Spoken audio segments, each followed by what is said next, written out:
அதிமுக, பாஜக கூட்டணி பொருந்தா கூட்டணி இல்ல. இப்ப இருக்கக்கூடிய எடப்பாடி பழனிசாமி தலைமையில. எடப்பாடி பழனிசாமி தலைமையில இருக்கிற அதிமுகவும், பாஜகவும் பொருந்தா கூட்டணியா களத்துல பிரதிபலிக்கு. இப்போ இல்ல உங்களுக்கு தலைமைய மாத்திட்டா தொண்டர்கள்லாம் ஜெல் ஆயிருவாங்க அப்படின்னு எதுவும் இருக்கா என்ன? அப்படின்னு தலைமைய மாத்திட்டா நான் கூட்டணி வைப்பேன்னு சொல்லி பழனிசாமி சொன்னதும் கேட்டு பாஜக அண்ணாமலை தலைமையை மாத்திட்டாங்க. தெரிஞ்சோ தெரியாமலோ கடந்த சில ஆண்டுகளா அண்ணாமலை தலைமையில தான் பாஜக தமிழகத்தில் இருக்கிறது அப்படிங்கிறது தெரியப்பட்டுச்சு.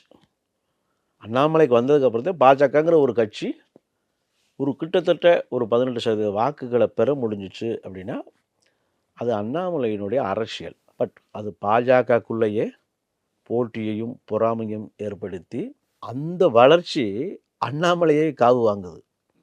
அப்போ அரசியல் தட்பவெப்பம் தமிழகத்தில்ங்கிறது நார்த்து போல இல்லை. நார்த்தில் இருக்கிற அரசியல் பாலிட்டிக்ஸுங்கிற பார்வை வேற, சவுத்தில் குறிப்பாக தமிழகத்தில் நம்ம பார்க்குற பார்வை வேற. அகர முதல எழுத்தெல்லாம் ஆதிபகவன் முதற்றி உலகுன்னு ஆரம்பித்த திருவள்ளுவர் உலக அளவில் தான் சிந்திச்சார். நம்மளுடைய அரசியல் எப்படி இருந்துச்சுன்னா வேர்ல்டு வைடாக இருந்துச்சு.